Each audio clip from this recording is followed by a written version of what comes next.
All right, we're finally up. My apologies. My computer is garbage. I scheduled this about 17 minutes ago, right when Jeff Passan released the news that the Yankees are re-signing Cody Bellinger. And I don't mean to start this off with a bunch of complaints, but I'm pretty fucking pissed. Sorry, my grandpa's not going to be happy with me cursing to start this.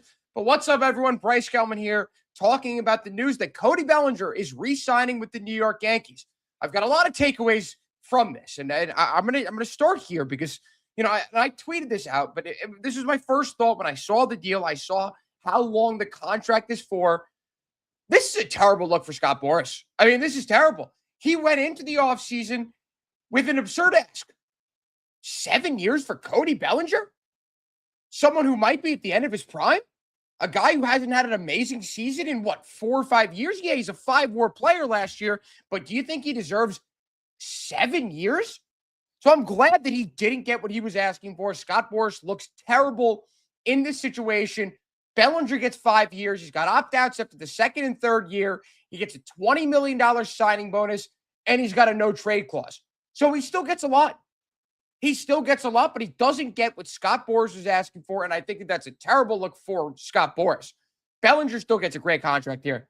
And I think that this is more of a sign of where the market is and what the Dodgers are doing than of how good Cody Bellinger is. I think that this is what comes from players who maybe don't deserve them getting exorbitant contracts. And we see it all across MLB. And last night when we saw the Mets trade for Luis Robert,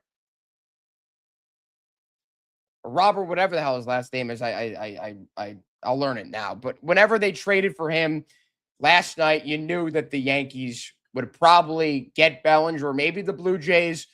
The Yankees still give Bellinger a lot of money. The opt-outs are not going to mean anything. Like, there's no way he's going to opt out from this massive contract. He got what he wanted in terms of the opt-outs. Is he going to have a 6 or 7 WAR season to the point where he's going to be able to get 6 or 7, where he's going to be able to get 7 more years after this year? No, I don't. And you've got people out there. I've got a Red Sox friend of mine that's clowning the Yankees right now, saying the Yankees did a terrible job here.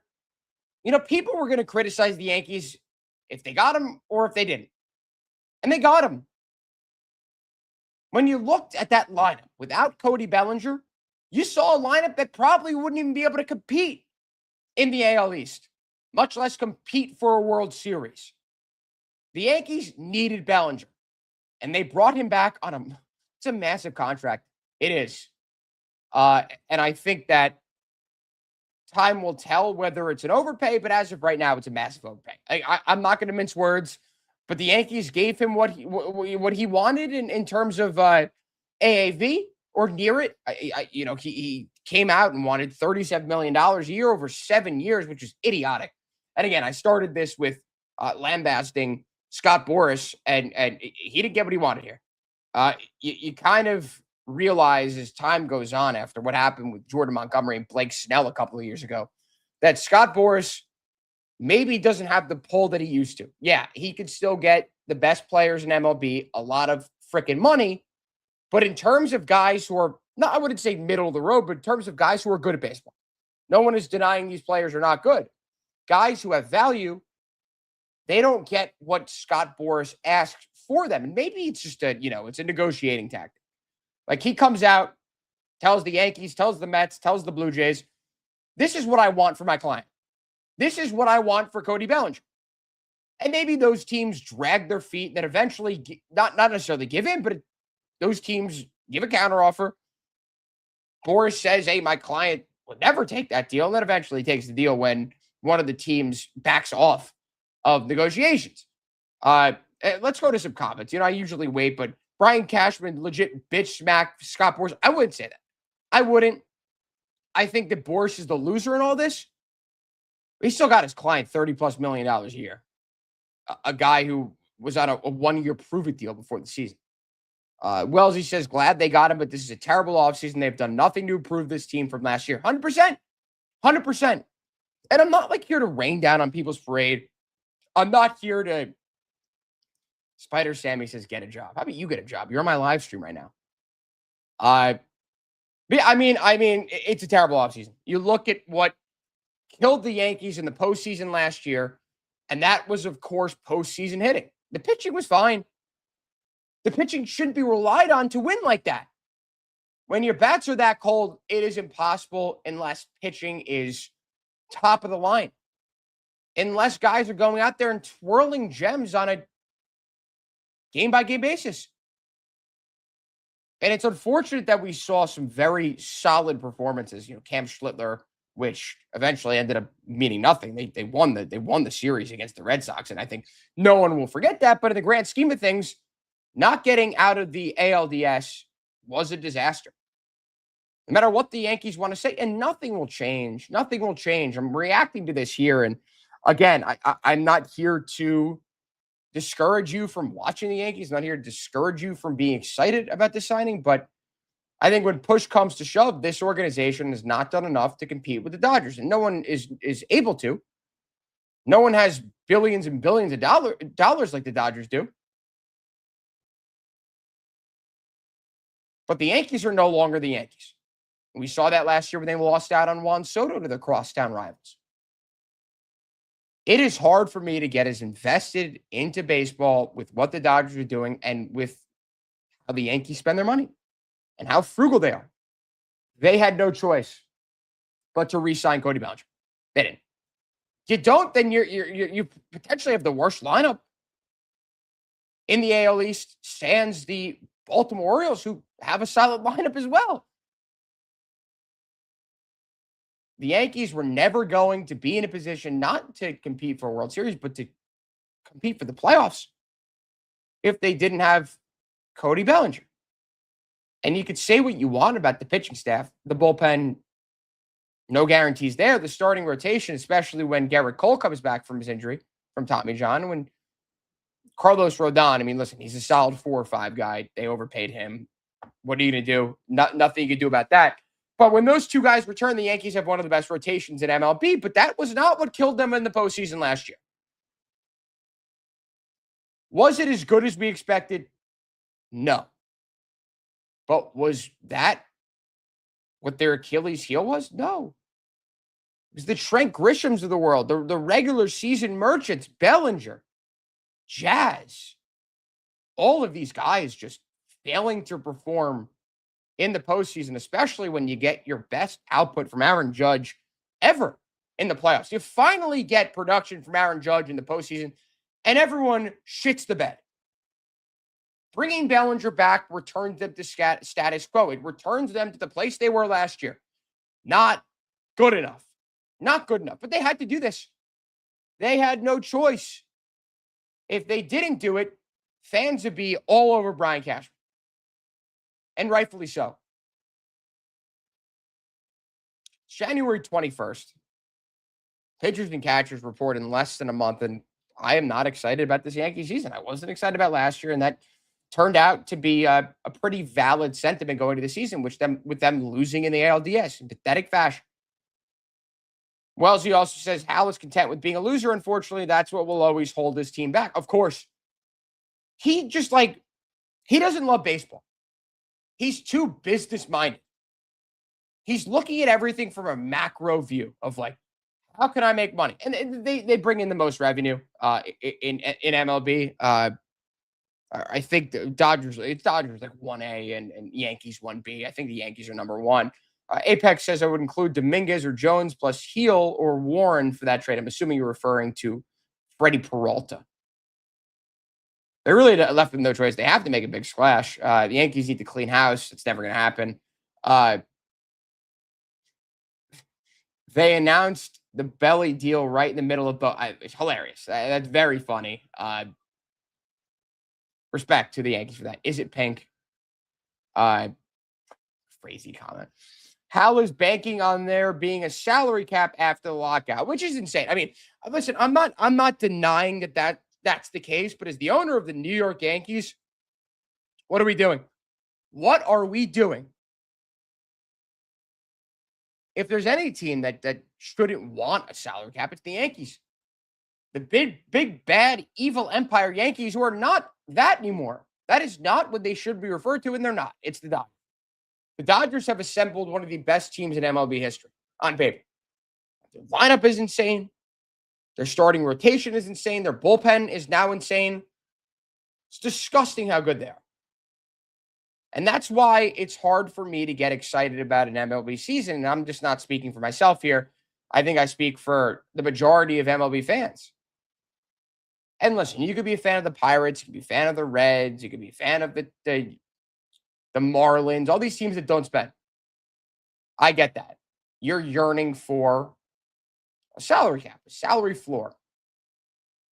And you might say to me, oh, Bryce, well, why the hell do you share the same sentiment as I do as a fan of these small market teams? Well, you know what? I agree with you that the Dodgers ruin baseball. And that roster is just way too good. Apex says MLB season should last only 1 week from now on. That might be more entertaining than this upcoming season. CBW, no, the Cashman bashing won't stop until they make a World Series again and win it. And everyone can admit they're wrong about him, wrong again. Have I seen you before? You tell me. MLB offseason should last 2 weeks max. The offseasons are terrible. Like, there's nothing enjoyable about it. You get the winter meetings, and no one signs in the winter meetings anymore. Even if people do, they're going to hold out. Bellinger held out. He got the directive from Scott Boras. This is what we are going to do, and it will work out in the long run. And can I say that that did happen? No. Did he still get way more than he deserved? Yeah. But again, I don't think that that's based on how good Cody Bellinger is. I think it's based on the current market. I think it's based on what Scott Boras' original asking price was. And I think it's based on where the Yankees stand right now in their lineup. Even after bringing back Bellinger, it's not good enough. Again, I've said it a million times. I'm not here to rain down in your parade. If you're excited about Cody Bellinger, that's your prerogative. It's a move the Yankees made. Terrific. But I'm talking to you guys here because it's big news. Not that I'm excited about it. I was way more excited about John Harbaugh yesterday. That was amazing. This is good. It's welcomed. Welcome news. But again, like, I just find it very difficult to get excited about this team, to get excited about baseball in general. Like, I'm going to spend my hard-earned money at Yankee Stadium paying $20 for a tall boy beer when they haven't done anything to improve that lineup from last year. And I don't want to hear the excuse of, oh, we didn't expect Trent Grisham to take the qualifying offer. Well, he did, all right? He did. There's nothing you could change about that. Telling me the Yankees weren't prepared for that at all, and they were so caught off guard that they had to change their entire offseason plans because of that? It's just a reminder of where this organization is at.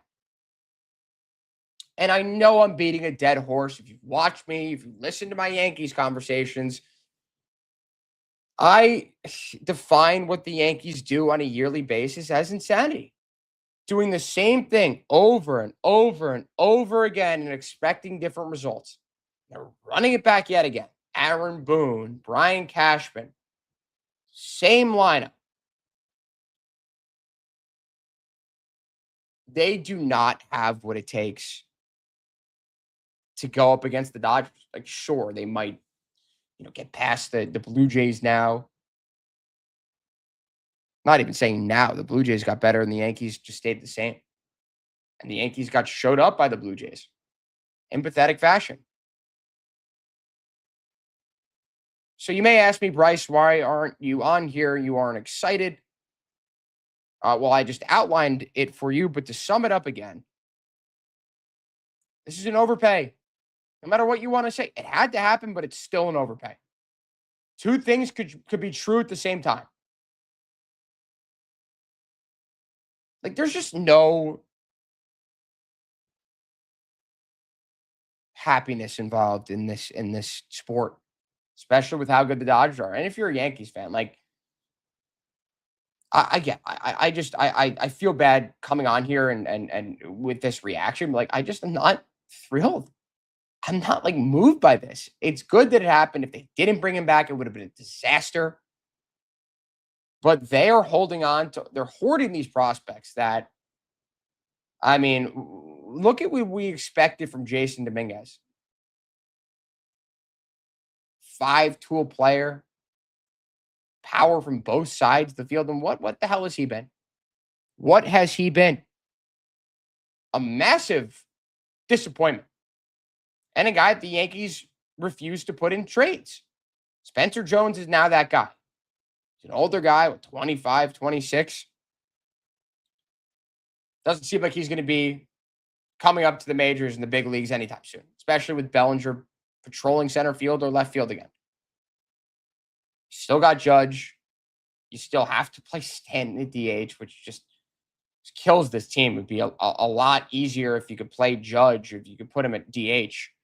But this is the situation that the Yankees brought upon themselves when they traded for Giancarlo in 2018. That was their big splash. And it's still the biggest trade they've made. You can't say Soto because they lost him after a year. Stanton, with that big of a contract, is the biggest move they've made for a position player the last 2 decades since the A-Rod trade.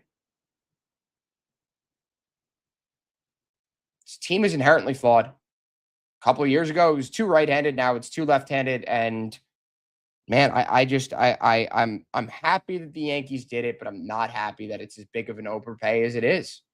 I'm not. So I just want to get on here quickly. I don't mean to cut this short. I have work in 10 minutes. It's been a long day. Up early. And I'm going to take some more time to digest this. I'm going to take more time to, really look into it. And, I still think it's an overpay. I don't think my mind is going to change and get moved by that. But go Yankees, I guess. Like, congratulations to Brian Cashman for bringing back Cody Bellinger. And the biggest loser of all of this is Scott Boras.